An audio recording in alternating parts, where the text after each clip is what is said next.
Bueno, chicos, ya estamos en otra emisión más de Fotoreporteros MX y Periodistas Unidos.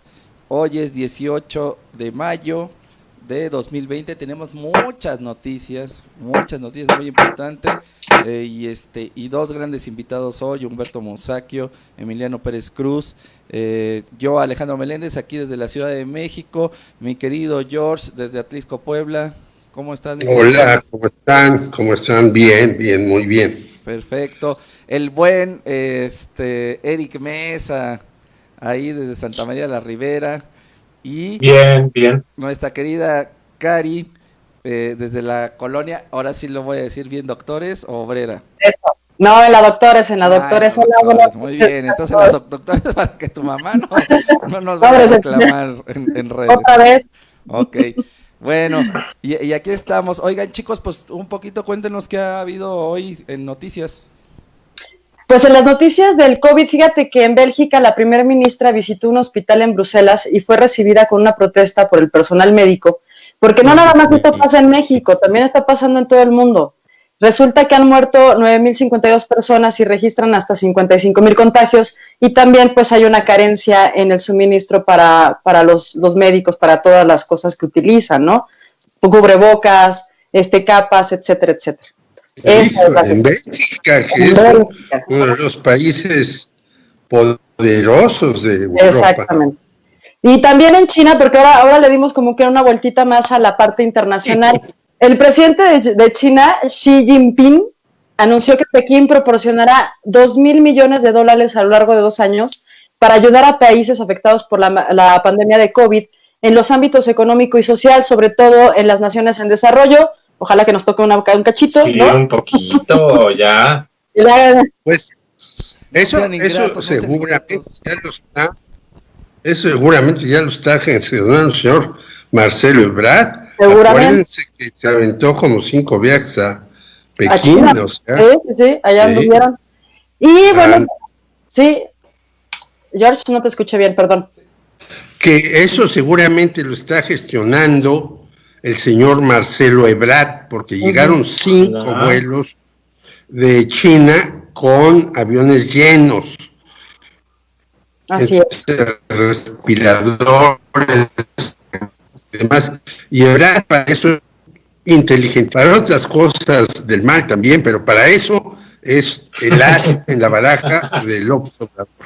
Así es. Y bueno, este lunes para todos los religiosos católicos, hoy fue la primera vez que se reabrió la basílica tras que estuvo cerrada, por el tema del coronavirus, y las personas que quisieron entrar al recinto tuvieron que pasar por un control de temperatura, llevar mascarilla y mantener la sana distancia a la hora de la misa.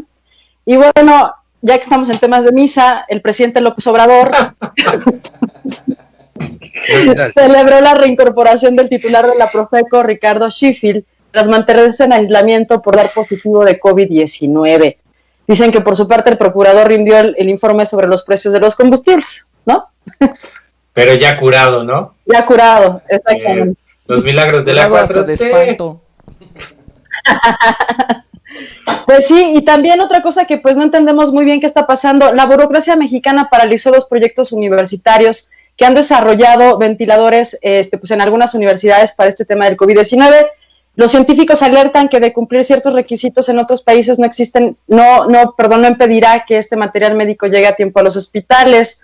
Está ahí un poco rara la situación, pero pues había que ver qué pasa, ¿no? Pues hay que hablarle ahí a todos los amigos de Bartlett para ver si nos tiran paro y pues nos destraban ahí como todas estas cosas, pues ya que se pueden tener como licitaciones, pues sin licitación directa, entonces pues también que nos tiren paro para ahí que empiecen a tramitarlo rápido los trámites, ¿no? Ay. Así es. Y la cifra de fallecidos en México ya son 5,332. En un día se suman 155 muertes. Hasta aquí mi reporte.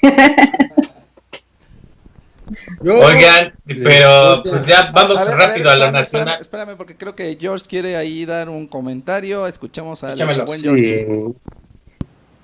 Yo les voy a recomendar que lean un artículo de Byung azul Janil, no es broma, que se llama Vivir en un estado de guerra permanente mundial, y que publicaron un portal que se llama La Vaca.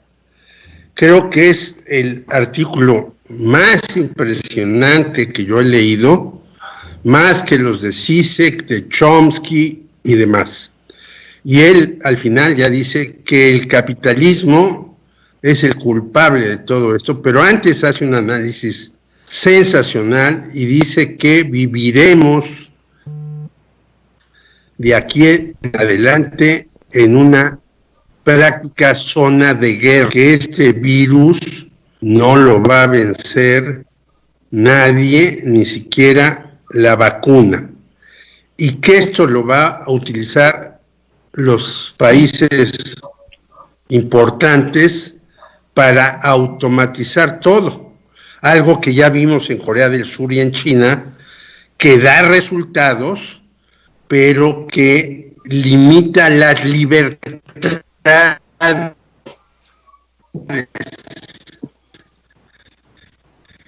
El ser cada vez menos libres para reunirnos, menos libres para tener placeres de los que uno quiera, todo va a ser casi automático. Recuerdo que un amigo mío, regresando de China, estaba feliz porque todo era automático, desde la compra de tamales hasta la compra de boletos de avión. Sí, pero eso limita la libertad del individuo porque se vuelve parte de un algoritmo que maneja en el mundo unos pocos. Por lo tanto, yo creo que hay que leer este artículo de este filósofo de las religiones incluso y matemático, que es de lo mejor que yo he leído en la última pandemia. Entonces, mucho ojo con ese artículo, yo lo recomiendo porque tenemos que evitar ser los nuevos robots del siglo en que estamos viviendo. Hasta ahí me quedo. Muy bien, muy interesante. Lo buscaremos, George. Y lo vamos bien, a postear ahí en pues lo posteamos, ¿no? Sí. Claro, vamos claro. a poner ahí la liga. Pero oigan, pues rápido les cuento, el tribunal confirma condena de 9 años de cárcel a Javier Duarte, aunque frena el decomiso de bienes. El exgobernador perdió la apelación con la que intentaba que el tribunal revocara el proceso en el que fue condenado por delitos de lavado de dinero. Entonces, ¿se acuerdan de la finca que estaban utilizando para hacer un hospital COVID? Ya allá afuera todos los enfermos con el suero porque va a regresar señor Duarte a reclamar la finca. Bueno, él no, pero sus iguales y sus familiares, ¿no? Y pues propone el presidente de Morena, Alfonso Ramírez Cuellar, una reforma constitucional que permita que el INEGI puede ingresar a los domicilios del país para verificar la riqueza inmobiliaria y financiera de sus dueños. Y pide darle acceso a la información a la Secretaría de Hacienda y Crédito Público. Entonces, pues se desató ahí un zipizape en Facebook y en Twitter, porque pues ahora ya dicen que nos van a querer revisar hasta los dientes. Pero pues Alfonso Ramírez salió a decir que bueno, que no se trataba de eso, sino que se trataba de ser como personas honorables y honradas que puedan tener pues bien todos los datos dentro del censo. Pero y pues ya absolutamente loco. Pues ya yo digo que está absolutamente loco. Eso no lo hicieron ni en la Unión Soviética, que es uno de sus ejemplos. En la Unión Soviética yo tenía un póster del Che que lo descubrieron por un incidente de otra naturaleza que no puedo contar aquí, pero lo descubrieron y quisieron que lo quitara y me opuse. pero ni en la Unión Soviética entraba la policía a revisar si tenías esto, aquello, lo demás. Este señor está absolutamente loco. Oigan, y continuando esta misma retórica, nos enteramos que la señora San Juana Martínez habló con Santiago Nieto para pedir que se nos congelen las cuentas que tenemos en el banco, lo cual es como muy chistoso porque ojalá nos congelen las deudas, no las mejor que te congelen las deudas de Copel. Entonces es una cuestión de estas terribles, pero que el señor Santiago Nieto, según nos cuentan, se rió mucho porque la investigación nada más para llegar a nuestras cuentas va a costar más que lo que tenemos en las cuentas.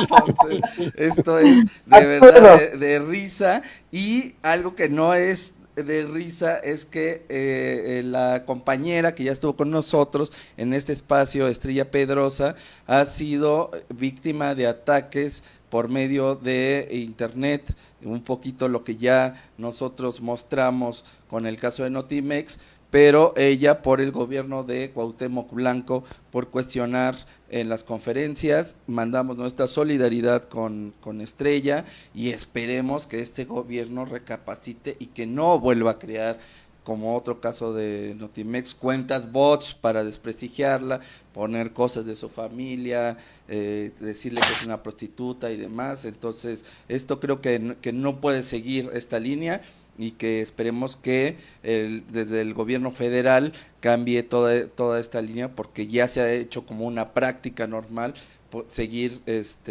atacando a los compañeros.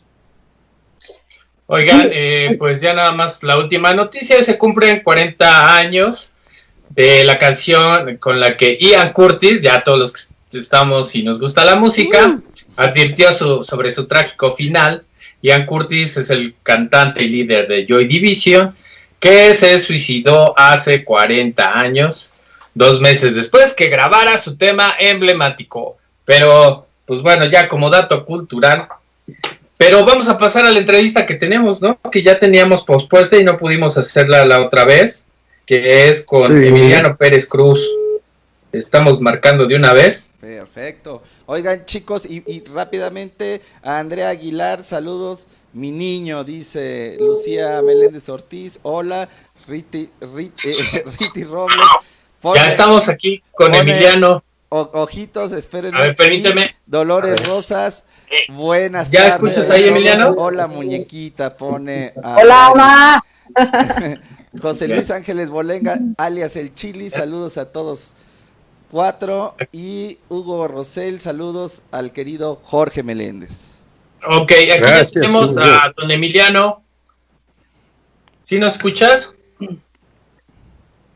Sí, para acá con el tratamiento. ¿Sí escuchan por allá? Sí, se escucha, sí se escucha. Se oyó medio cortado al principio, pero ahí estamos. Un poco lejos. Ya. Sí, ya estamos aquí, Emiliano. Pues, pues cuéntanos un poquito, pues acerca de de esa gran pérdida que tuvimos en la semana. Pues mira, la gran pérdida, supongo te refieres a la desaparición del compañero poeta y loco Arturo Trejo Villafuerte. Exacto. Arturo sufrió un infarto cardíaco el 13 de mayo y dijo adiós a este mundo. Y finalmente, pues, a todos nos llegó. Fuimos una generación que, a instancias de él, se formó un grupo alrededor de una revista que se llama Tintero, en la Facultad de Ciencias Políticas, impulsada por el maestro en aquel entonces, Gustavo Sainz. Arturo siempre fue un conector, una persona que le gustaba a sus amigos, agregarle los amigos de sus amigos, y total que terminamos siendo un montón de cuates involucrados en el asunto de la poesía, el cuento, la novela, los tragos, las reuniones en la cantina de la Nochebuena, o a Rafazuela en salones como el Molino Rojo de la colonia Somera o Doctores, no me dijo. Pero en fin, Arturo era una persona que le encantaba la Vidoria y bueno, pues habitante de la Bondojo, supo reflejar en su poesía, en sus cuentos, en sus novelas, la vida barrial, la vida cotidiana de la gente que menos es observada y que tanto tiene que contar. Oye, Emiliano, dicen que tiene un libro sensacional, yo no lo conocí, no lo leí, se llama Mester de Hotelería, que es una relación de las parejas en los hoteles. Cuéntanos de él, porque sí, seguramente tú lo leíste de cabo a rabo. Es uno de sus poemarios más celebrados, quizá no el más conocido, puesto que sabemos la poesía como el cuento venden muy poco. Entonces, pues con todo eso trascendió por su cachondería barrial, diría yo, pero sobre todo con la frescura, el humor, la pasión con que abordaba los temas como el amor y el eros en estos lugares no gratos que tanto pueblan la avenida Atlanta. La poesía de Trejo, yo creo que ha sido más celebrada que leída, decíamos por estos escasos tirajes. Sin embargo, también incursionó en la policía, que tiene una publicada por la editorial del Estado de México, que se llama Lámpara sin Luz. También, sobre todo, creo que fue un gran impulsor. Miren, aquí les leo un textito breve que preparé para este asunto. Adelante. Citando algunos de sus poemas: pero tú, vida mal agradecida, por lo mucho que me has dado, ahora me das el caos del abandono y de mi muerte.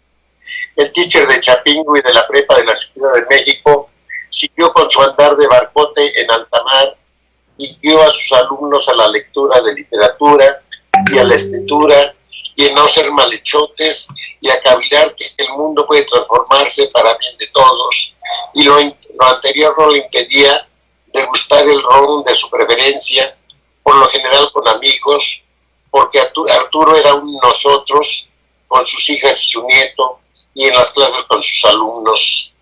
Le dio por interconectar a sus amistades con las de cada uno de sus amigos, y fueron reuniones inolvidables, con tragos y botanas y las anécdotas que el mundo de carcajadas convocaban.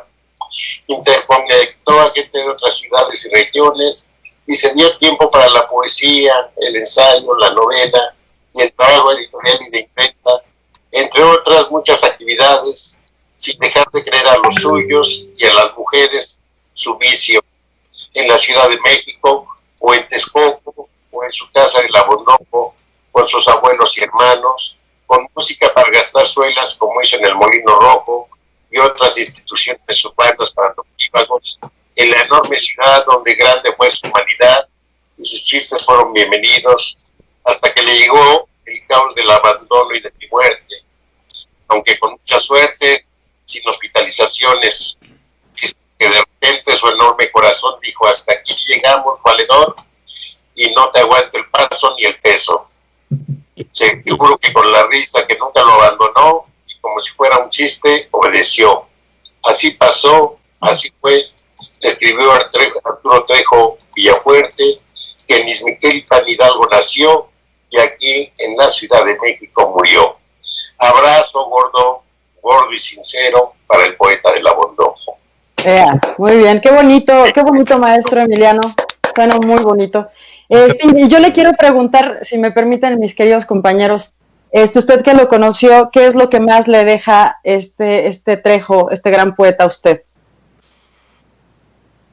Pues sobre todo yo creo que capacidad enorme que tenía, decíamos, para conjuntar voluntades, para agrupar gente, para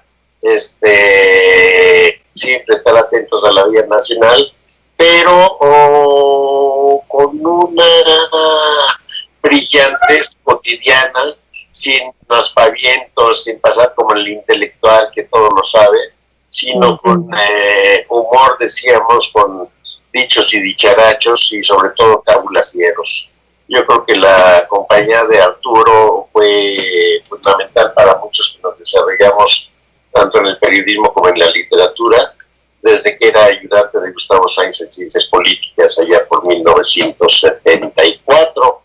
Desde entonces que nos conocimos y hasta que nos despedimos recién, nunca dejó de chambear, de generar proyectos, de convocar a las comilonas, de echar los tragos, y yo creo que eso no era una labor de relaciones públicas, sino de estar entrelazando gente y más gente alrededor de un interés mutuo que era el de la literatura y el periodismo. Muy bien, qué bien. Hoy Humberto Musacchio, en su columna La República de las Letras, saca quienes eran miembros de un grupo no mafioso ni hecho para el billete, sino, como tú decías, para el relajo, para las letras, para el burlarse de todo el mundo, etcétera, etcétera, etcétera. ¿Nos puedes decir quiénes eran ellos y qué han hecho este grupo, aparte de Arturo Trejo y tú? Pues entre otros estaban Rafael Vargas, que es poeta, ha sido funcionario universitario, agregado cultural en algunas embajadas, Pepe Wilke, José Wilke, cineasta, Sergio Monsalvo, que se exilió a Alemania y por allá derrocha su saber. ¿Quién más anda ahí? Ernesto Martínez Elorriaga, periodista corresponsal de La Jornada desde Michoacán. Pues hasta ahí, digamos, de los que me acuerdo. Manuel Azay, también Fernando Figueroa. En fin, éramos una buena banda que nos conocimos en Ciencias Políticas, y de ahí a la fecha hemos ido sin, como bien decías, pretender ser un mafioso, aun cuando llegamos a estar en prácticamente todas las publicaciones culturales que se conocieran, ¿no? Estamos en la revista de la universidad, en La Jornada, en Milenio, en Nexos, en fin, como que en cada sitio, y bueno, pues ahí colaborábamos unos con los otros, ¿no? Yo creo que esta magia no mafiosa, finalmente lo que queríamos mucho era pues difundir nuestra chamba, nuestro trabajo. Con Musacchio colaboramos en el Machete, por ejemplo. Nos cambiábamos con eso de nuestros amigos que eran comunistas y llegamos a publicar textos que pretendían ser guiños de cábula a nuestros padres comunistas, y titulábamos cosas como De muy rojo a muy bermejo, entrevista con un comunista, ¿no? Y Rogelio Hernández, por ejemplo, nos soportó nuestras pesadeces, porque más que comulgar con algunas de ellas, nos hacíamos pasar como militantes en la tendencia Groucho Marx del marxismo. Emiliano, pues te agradecemos mucho. Sí, déjame palabras. hacer una última pregunta. En ese grupo estuvo también Pepe Buil, que si bien es cineasta, hizo un texto en contra de Carlos Fuentes, que prácticamente lo desapareció del escenario cultural muchos años. ¿Te acuerdas de eso, Emiliano Pérez Cruz? Pues me acuerdo, aunque a Pepe le gusta muchísimo recordar esa anécdota que se infló de tal manera por un chismarajo. Yo recuerdo que la anécdota era muy sencillita. En una conferencia de Carlos Fuentes, Pepe hace la crónica y refiere que, pues como debe ser, toma a su mujer por la cintura y reduce la mano hasta la nalga. Ese simple comentario le valió un linchamiento en el ámbito cultural sonero hacia Carlos Fuentes, diciendo que pues, era una falta de respeto, que como se atrevía, que era una engañada, etcétera. Y bueno, francamente, muchos de sus cuates metieron las manos, diciendo esta boca es mía, para decir pues que esa era absoluta mamada, que se su respectiva noche, ¿no? Pues los escandalizados finalmente formaban, sí, ellos una mafia comandada por el extinto Fernando Benítez y comandado por él le dieron hasta por debajo de la lengua al compañero Will, que tuvo a bien guardar el silencio que correspondía y simplemente dejarlos que se exhibieran en lo más rastrero de su ser con todo lo que le debemos a Ernesto Benítez. Pues para que se vean cómo era la censura en contra de cuando uno tocaba a un, entre comillas, intocable, sobre todo de la mafia, que fue una mafia, es así, de Fernando Benítez, para que se den cuenta ahora los jóvenes contra lo que tuvimos que luchar. Había varias mafias, la de Paz, pero también la de Fernando Benítez. Y si uno no estaba con esas mafias, lo trataban a uno de borrar del ambiente cultural y político mexicano. Los jóvenes lo tienen que saber porque al señor Fernando Benítez, que tiene hasta un auditorio en ciencias políticas con su nombre, se le ve como el gran gurú, pero no se dice que también era un mafioso que lo que le gustaba lo publicaba y lo que no trataba de borrar.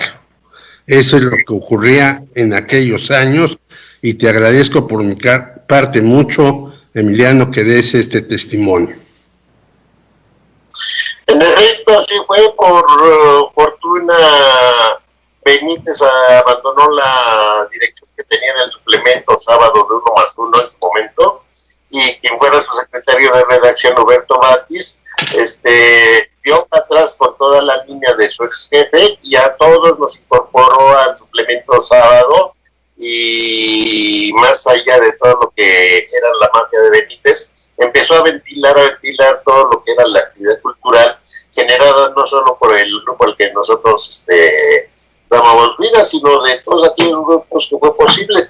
Batis, yo creo que fue una gente que abrió bastante el ámbito cultural, sobre todo a la política y al erotismo dentro de la cultura, cosa que por otro lado siempre se le quería ceñir como a una manifestación solo de las bellas artes, que no se ensuciaba las manos con politiquerías, y cuando todo el mundo sabíamos que ahí estaba las manotas de los grupos pesados para agenciarse de las becas, de los premios, de las agregadurías culturales, en fin, y que bueno, finalmente yo creo que fue fundamental también para que mucha gente que andábamos como perros sin dueño, finalmente tengamos un espacio en esta época de Sábado de 1+1. Pues muchísimas gracias, maestro. Pues estamos ya, no. Y me despido contigo con aquella frase de Benítez: Echeverría o el fascismo, lo que describe quién era Fernando Benítez. Nosotros decíamos, patria o muerte, beberemos. Suerte. Muchas gracias. Bye. Muchas gracias, hasta luego. Buenas noches. Bueno, mi querido George, y aparte no solo sabemos esta historia, sino hemos heredado al grupo que está muy bien documentado, que es el grupo Berlín, encabezado por el señor Krause, y que sigue atacando por medio de bots. Claro. Acá. Entonces lo que tú dices es loable, pero no solamente lo sabemos, sino lo seguimos padeciendo. Los periodistas y lo seguimos viviendo. Con ellos Felipe Calderón y su hijo, que también tienen una planta de bots muy fuertes, y como ha dicho Genaro Villamil, son los que encabezan esta parte de la infodemia. Y terriblemente ahora desde el Estado mexicano pues tenemos a San Juana Martínez, y tenemos que investigar y llegar más a fondo de quiénes están atrás de todos los ataques, sobre todo lo que se perpetró el fin de semana, fue con Karina. Un ataque hacia Carmen Aristegui y su equipo. Entonces tendremos que investigar quién está atrás de esa parte. Parece que está el periodista, que es igual que del estilo de Ricardo Alemán, que Serrano, que es con un grupo que se llama Sin Censura, que son uno de los cuáles han lucrado más con las redes sociales, y también tenemos que pedirle a Twitter y a Facebook que den sus informes, porque ya supimos por medio de Facebook que hicieron una elección amañada en Estados Unidos para hacer ganar al señor Donald Trump. Entonces estas instituciones, estas empresas, más bien no instituciones, han utilizado los datos personales de la gente para crear tendencias y hacer formas, y también tienen que ser reguladas en el mundo porque no pueden utilizar nuestros datos personales. Oigan, ya tenemos aquí a nuestro invitado y pues Jorge, Alejandro, Karina, pues aquí está el señor Musacchio. Humberto Musacchio, que lo presente, mi querido Jorge Meléndez, presenta a Humberto Musacchio. Uy, pues es muy difícil porque lo conozco desde 1964. Este señor me metió al periodismo, ha dirigido la revista Kiosco, ha sido subdirector de La Jornada, escribe ahora en Excelsior, ha escrito en casi todos los lugares, fundador de revistas, director de las mismas, etcétera, etcétera, etcétera. Y que es el gran enciclopedista mexicano, no dicho por mí, sino dicho por personajes como Froilán López Narváez, como Vicente Liñero y demás. Y le llamamos ahora a Humberto Musacchio porque vimos una noticia el viernes que se vendió 97.7 de Radio Centro y quedaron pues fuera de el cuadrante cerca de 100 personas, entre ellas Humberto Musacchio, que tenía un programa que se llamaba La República de las Letras, igual que su columna de todos los lunes en Excelsior, en donde yo decía que hablaba hoy, entre otros casos, de Arturo Trejo Villafuerte. ¿Cómo está la situación ahí en Radio Centro desde hace tiempo, Humberto Musacchio, tú que la conoces muy bien? Bueno, empiezo por saludarnos, Jorge, Alejandro, Karina. ¿Qué tal, Humberto? Buenas noches. Pues bueno, lo que ocurrió nos corrieron en Radio Centro a una buena cantidad de colaboradores, pero que de hecho ya estábamos en capilla. Hace tiempo, ya muchos meses, el hijo de Pancho Aguirre vendió los terrenos donde estaban las antenas y quedaron fuera del aire estas estaciones, entre otras Radio Red, que era la de mayor rating en el país. Y nos avisaron que nos íbamos, bueno, pues yo dije que estuvo bien, ya tenía yo ahí 16, 17 años, con permiso. Pero no, me hablaron a los 3, 4 días y me dijeron que volviera, que íbamos a seguir haciendo, yo debía seguir haciendo el programa, iban a seguir pagando, pero iba a ser en internet. Pues no me agrada mucho, pero después de tener un alto rating es decepcionante, pues, porque internet tiene un público mucho más movedizo, pues, la gente no sabe dónde organizarlo, en fin, es problemático el asunto. El hecho, pues, es que ya tenía yo varios meses en internet con muy pocas llamadas telefónicas, escasísimas, y pues yo esperaba que en cualquier momento ya nos ponían en una estación abierta, FM o AM, o nos despedían. Bueno, optaron por despedirnos, porque como ustedes saben, los programas hablados son más caros. Era lógico que nos despidieran a todos los que formamos parte de Radio Red en sus mejores años. Ese es ¿por qué ocurre? Pues lo que les puedo decir es que el actual gobierno, el gobierno de Morena, el gobierno federal, pues ha privado, ni siquiera recortado los presupuestos de publicidad, sino en muchos casos los ha recortado, ya no existe. Y la crisis en los medios de comunicación, no solo en radio, pues se ha agudizado. Hay muchos periódicos que yo no sé si van a sobrevivir, muchos impresos, y lo mismo ocurre con estaciones de radio y de televisión. Los dos grandes, el duopolio era poderosísimo, bueno, ahora tiene serios apuros para mantenerse con vida, pero todo eso lo saben ustedes. Estamos lo creo que el problema somos los periodistas. ¿Qué vamos a hacer? ¿Dónde vamos? ¿De qué vamos a vivir? Bueno, pues andamos rascándole por todos lados. Ese es mi punto de vista. Oye, Musacchio, fíjate que según algunos reportes hay como 1,000 escuelas de periodismo en el país y egresan como 6,000 muchachos al año. Pues, ¿qué va a ocurrir con todos esos personajes? ¿Será que los están enviando gente joven y refuerzos al narco? Sí, pero me parece que a mí me han dicho que hay 500 escuelas de periodismo en el país. Si eso es cierto, pues son unas perfectas fábricas de desempleados, porque no hay chamba, porque tengo la impresión de que este gobierno no le simpatiza mucho la crítica.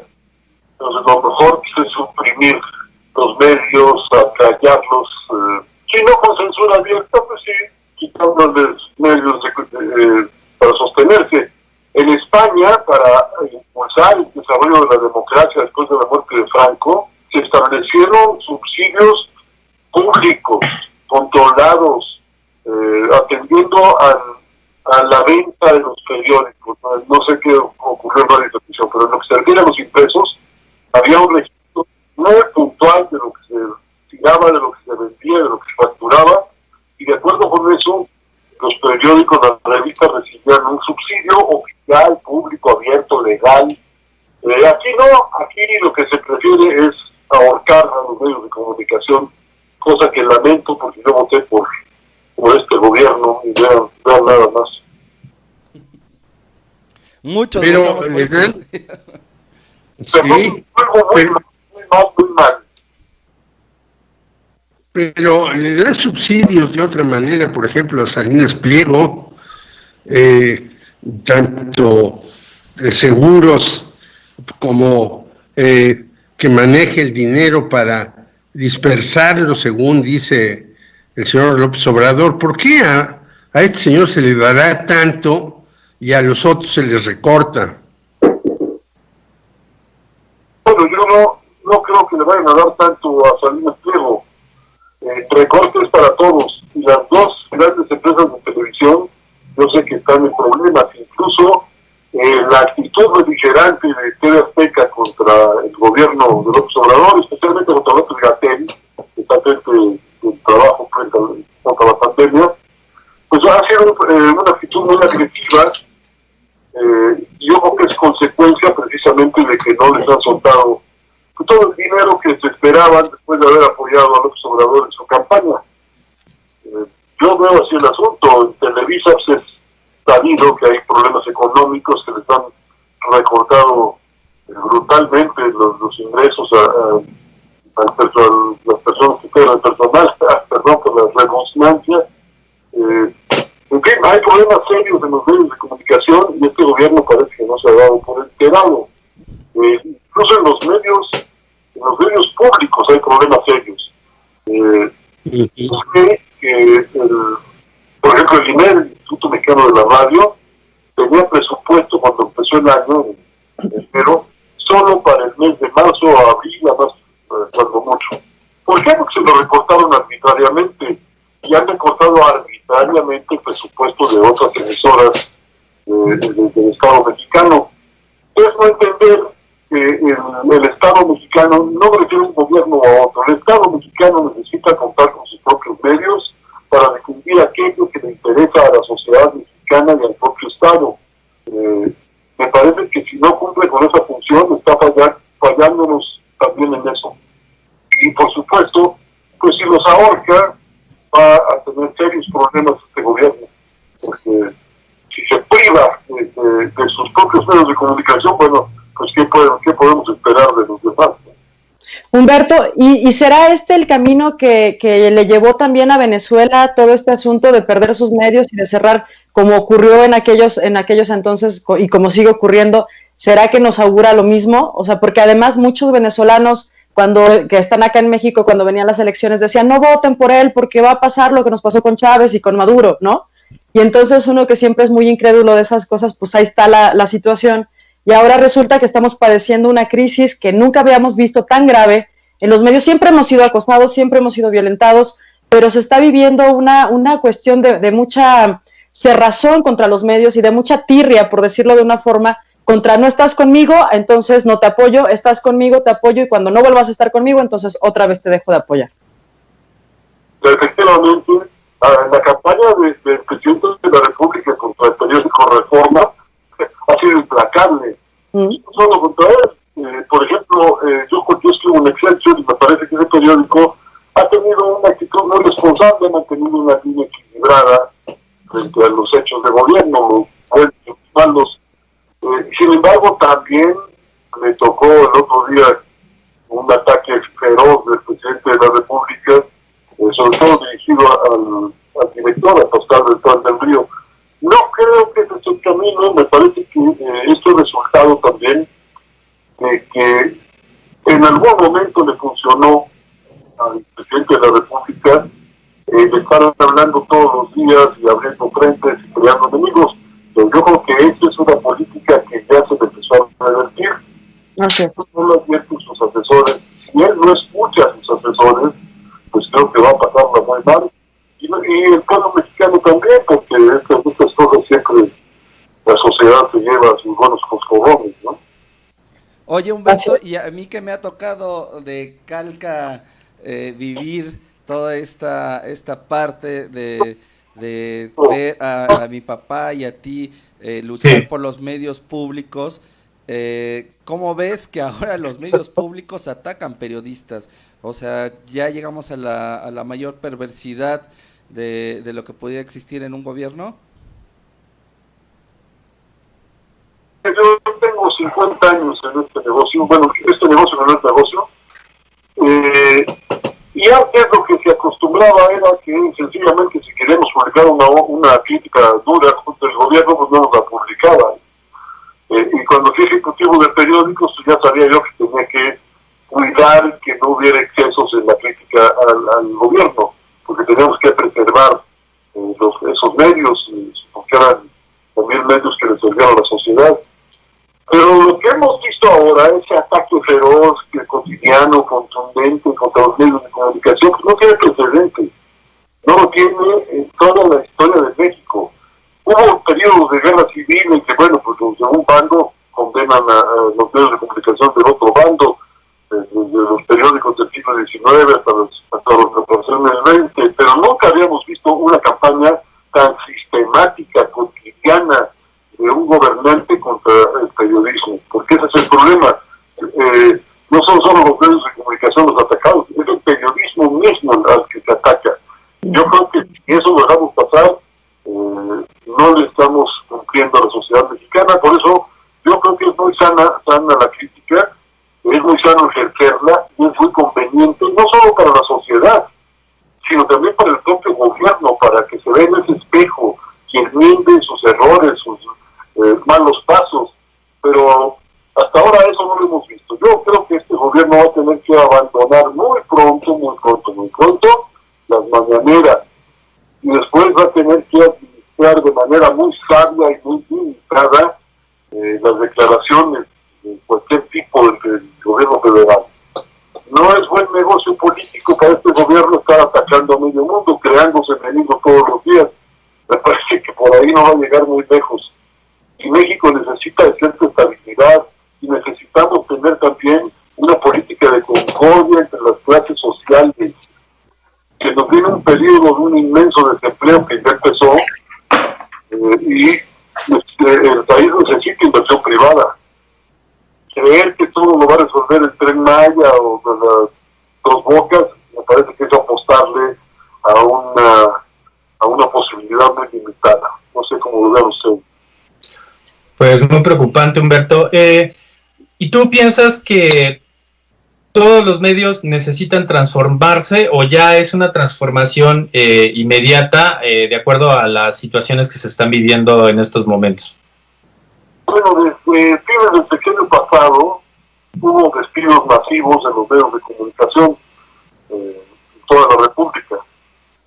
Y eso se ha agudizado en los, ¿cuántos son? 15, 17 meses de este gobierno, por las razones de las que hablaba, y camino creo que vamos a ver que se pierdan más fuentes de empleo, y el gremio periodístico va a salir muy golpeado. Y no tenemos privilegios, somos trabajadores como de cualquier otra especialidad. Lo que pedimos es respeto a nuestro trabajo, creo que eso no es de mucho pedir. Y el gobierno, lejos de escuchar esas voces, lo que hace es ver enemigos en todas partes. Aquel que no le queme incienso al presidente del gobierno está considerado como un enemigo. Hay que recordar ya muchas palabras del señor presidente. Insisto, por ahí no es el camino y lo va a entender muy pronto este gobierno, o le va a ir muy mal. Yo espero que escuchen voces tranquilas, que de alguna manera son gente enemiga del gobierno, a ver si enmiendan ese camino que, insisto, los lleva al precipicio. Pero ¿existirá la forma de que el presidente realmente reflexione y recapacite en ese punto? ¿O qué tendríamos que hacer nosotros como periodistas para tomar nuevamente nuestro espacio y el respeto que todos merecemos, y principalmente esta labor que todos queremos también mucho? Mira, yo creo que tenemos que seguir haciendo nuestro trabajo. Un periodismo crítico, lo que hemos hecho siempre, un periodismo crítico. Y los que atacan al gobierno por sistema, porque alguien por ahí les echa el 20, bueno, pues también sabemos quiénes son. Aquí a nadie engañas en este gremio. Claro. Hay que seguir haciendo nuestro trabajo. Me parece que los ataques injustos contra López Obrador, bueno, pues, se denuncian por sí mismos. En cambio, yo creo que hay una crítica bien orientada, respetuosa de la investidura presidencial, que hay que atender.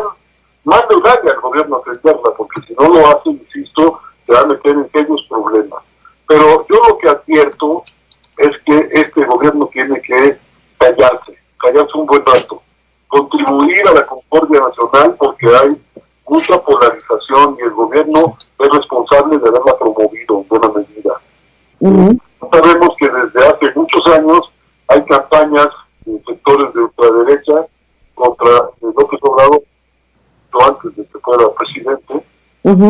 Ha habido campañas muy sucias contra él, pero ya lo sabemos, y sabemos de dónde viene, y sabemos cuánto valen esas campañas de los políticos. Y pese a todo, López Obrador se pudo imponer, no debe tener miedo a la prensa. Me parece que el periodismo tiene una función, el gobierno tiene otra, podemos coincidir, pero generalmente vamos a discrepar, que vamos por caminos distintos. Y lo que nos interesa es México. A los periodistas que hacemos una crítica decente, honrada, que nadie nos anda echando el 20 para decir lo que decimos. El gobierno también, yo creo que tiene interés en que a México le vaya bien. Bueno, pues coincidamos en eso y empujemos las cosas. Lo que no se debe hacer de ninguna manera es arrear contra todo el periodismo, considerándolo enemigo, menos a 2 o 3 de la Gaceta Oficial, como se llama, la jornada. Parece, pues, cambiar estas cosas, ¿no?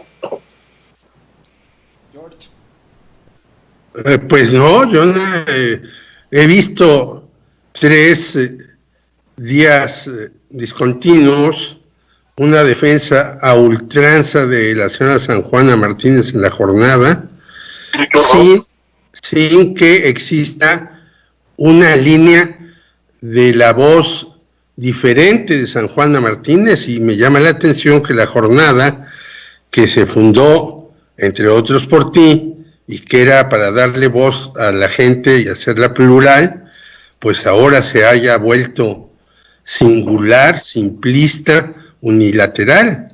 ¿A qué se debe eso, Humberto Musacchio? Son pleitos sin precedente ya escaló, pues, ya no solo contra el sindicato, ahora es contra la Junta de Conciliación de Arbitraje, contra la Secretaría del Trabajo. Sí.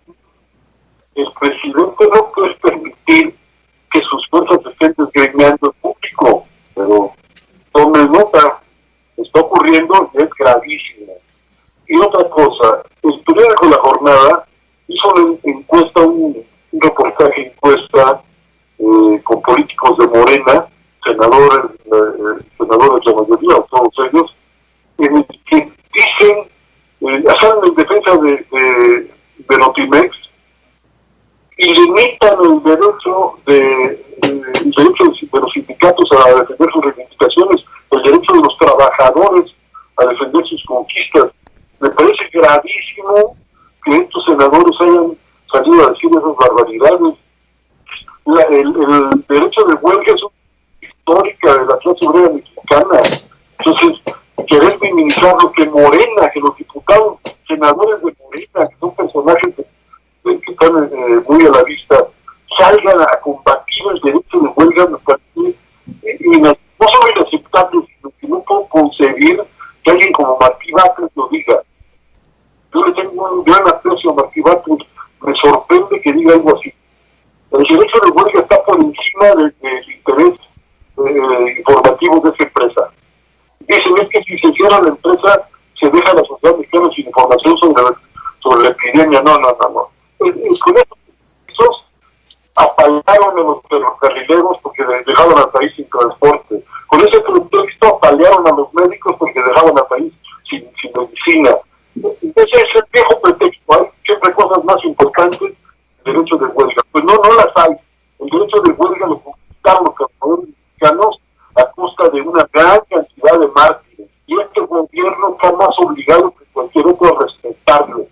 Ya estuvo bien de estar atacando sistemáticamente a los trabajadores, con pretextos verdaderamente baladíes. Por ejemplo, que los que integran ese sindicato son todos despedidos. Pues sí, los despidieron y por eso protestan. Dice, si no firmaron sus sindicatos, sí lo firmaron, porque si no, ¿qué quieren llevar de comer a sus familias? Claro. Es un horror esto que está pasando. Es un horror que el presidente de la República deje circular las cosas y que no pase nada.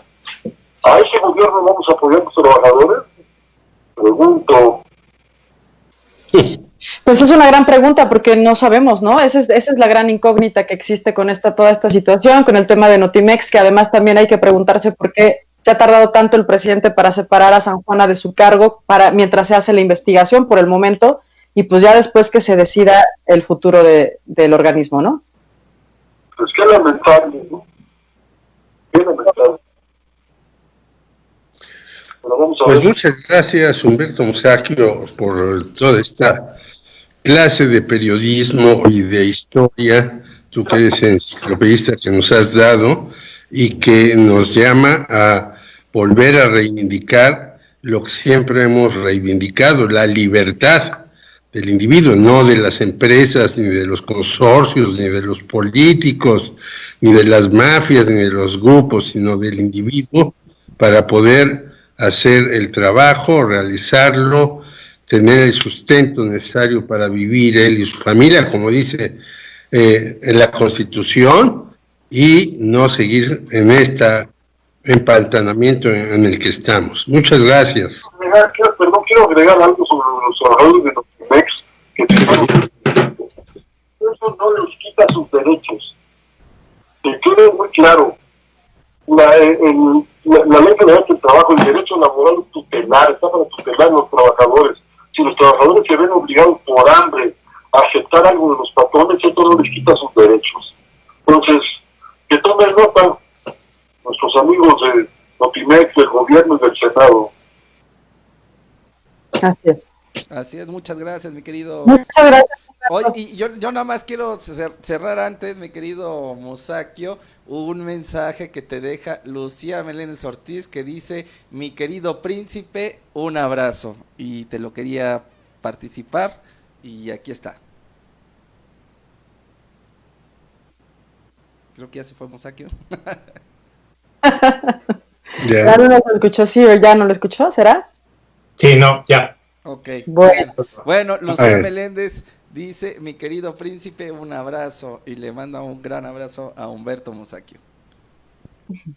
Bueno, muy bien. Pues bueno, es una gran lección de periodismo y muchas cosas que nos van a dar que reflexionar, porque pues, realmente estamos pasando por una de las peores crisis, no solamente económicas y de salud, sino que también del periodismo, porque hemos perdido cientos, no sé, tal vez miles de fuentes de trabajo, y pues a todo el mundo nos anda, estamos volcados ahora en estos espacios digitales que creo que cada vez pues están teniendo más éxito, van a ser más críticos, y pues siempre cuesta como más trabajo hacerlo, pero bueno, al menos no tenemos una línea o ningún interés económico por hacerlo.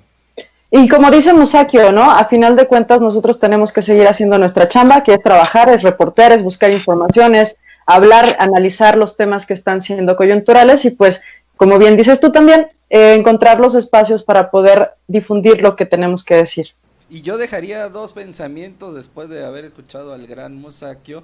Uno es que pidió un poco que recompongamos la sociedad para hacer una sociedad sobre todo más amorosa, que hagamos cosas más amorosos. Y la otra es una en donde está el mismo George incluido, que son dos combatientes del Partido Comunista y que el comunismo se relea, se vuelva a releer este gran pensamiento que para mí es un pensamiento humanista muy fuerte y que nos replantea en dónde estamos parados ahora que estamos que ya cayó este mundo neoliberal y terrible que tenía que caer en algún momento y replantearnos en dónde estamos y cuáles son nuestras esencias principales y nuestras formas, y ahí está la familia, están los amigos, está esta cuestión que no nombran los gobiernos, sino nombran solamente la gente que ha estructurado y que dice vamos a ir para adelante, cueste lo que cueste. Pues sí, ese gobierno de izquierda es el más neoliberal que todo el mundo ha conocido. De hecho, sí, así es. Bueno, pues tendríamos que es un poquito de izquierda, porque yo creo que es como un gobierno de centro, pero bueno, ahí dejaría yo también la pregunta. Claro. Habría que hacer una discusión. Sí, fuerte, ¿no? Centro, izquierda, o es un gobierno más bien marcado por un personaje fundamental que tiene pues una serie de entreveramientos de una cosa y de otra. Sí, hay como un medio Frankenstein, ¿no? Es para hacer un programa y una discusión, un buen teórico que nos ilumine sobre algunas cosas, discutamos sobre varias. Hay que buscarlo, hay que hacerlo, sí vale la pena, ¿eh? De verdad que. Bueno, oigan, y mi querido Eric, ¿qué tienes que decirnos esta noche? Que se ande inyectando el Donald Trump, mano. Dice que está tomando hidroxicloroquina desde hace 2 semanas, un medicamento que incrementa el riesgo de muerte. Según la Federación, la FDA desautorizó el uso contra el COVID. Pero dice Trump que pues a él le da chance su doctor. Entonces, pues, si ya lo vemos más güero o más rojo, naranjado. Pero, pues bueno, ya saben, como siempre, compártanos, pues regáñenos, díganos cosas, pero no nos diga cosas feas. Y pues síganos dando like, síganos en YouTube, en Facebook, en Instagram también, a Periodistas Unidos y también a Fotoreporteros. Y pues tenemos un botón que está en Fotoreporteros, que es para que pues nos donen. Y la verdad estamos haciendo un periodismo independiente. Ahora hablando de periodismo, sí lo estamos haciendo independiente, no tenemos estas grandes cadenas, pero sí tenemos grandes invitados. Eso. Y por cierto, que muchos han comentado, déjenme decirlo, en la semana, y esto es muy interesante, dice Rosa Robeglia, qué bueno que se integró Karina al equipo porque hace falta una Karina en este programa. Karina ha levantado el rating y yo coincido con Rosa Robeglia de que ha sido una gran adquisición de este programa. Eso. Yo se los dije, me pongo peluca y me pinto, porque esto necesita rating. Pero estos son los chinos, Eric, o sea, la verdad es que son los chinos.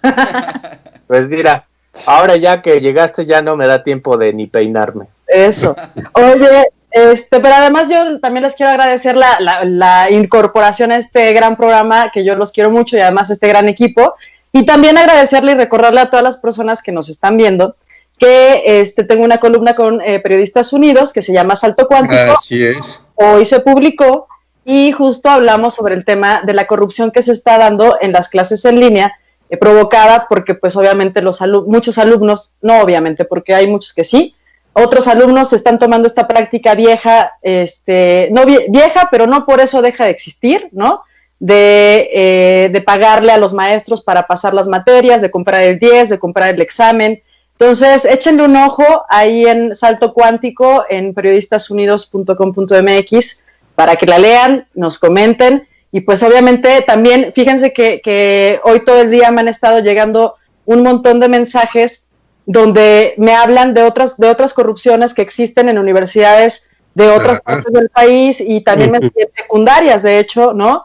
Me estaban comentando ahí de unas secundarias de Xochimilco, en donde una mamá le pagó al director de esa escuela para que inscribiera a su hijo, y entonces estamos hablando de que esa corrupción educativa se da mucho, ¿no? También los papás que no quieren que el hijo repruebe porque eso significa tal vez perder una beca o perder ciertas cosas, y pues de repente ahí sueltan una lanita a los directivos para mantener el promedio o el hijo en la escuela, y así viceversa todo, ¿no? Es un gran tema que vamos a seguir abordando, viene un seguimiento para la siguiente semana, y pues ahí estamos en eso, ¿no? Tema educativo presente.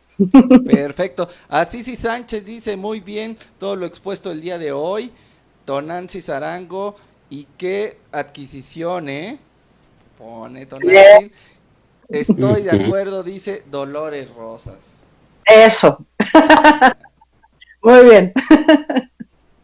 Pues bueno, pues les agradecemos mucho pues su visita, también compártanos. Creo que hoy fue muy importante todo lo que nos dijo el don Humberto para pues reflexionar acerca de lo que va a ser el futuro de los medios, cuál es el futuro de los periodistas y también cuál es el futuro de este gobierno, porque en realidad, como bien dice, no se le ve ni pies ni cabeza acerca de los medios de comunicación, y yo creo que sí hace falta un poco mantener cierta distancia y menos exposición pública. Ya todo el día estamos al pendiente de lo que dicen, pero ya muchas veces ni siquiera aportan nada para la noticia y ni siquiera para la crítica de los temas que se están poniendo en la mesa. Solamente se está llegando a polarizaciones, y eso es un tema que hay que reflexionar. Así es, y bueno, pues nos vemos mañana. Ya George está viendo allá a Rosy, ya nos dejó de pelar de ver a Rosy. Me dice Rosita Robeglia que manda un saludo Julio Olivera, hijo de Estela Olivera. Le mandamos un saludo a Julio. No registraste, mi querido Alex. No, es que no lo vi por aquí, pero bueno, le mandamos un gran saludo a Julio, que aparte lo queremos muchísimo, ¿no? Ajá. Sí. Pues bueno, chicos, nos vemos mañana en otro programa más, y y recuerden que no les cuesta nada darnos likes, entonces den likes en el fanpage de Facebook, denos likes en YouTube, y eso no les cuesta nada, y luego si después quieren darnos donaciones, pues qué mejor. Pues mejor. Bueno, pues hasta mañana, cuídense mucho, muchísimas gracias por sintonizarnos. Bye. Hasta luego.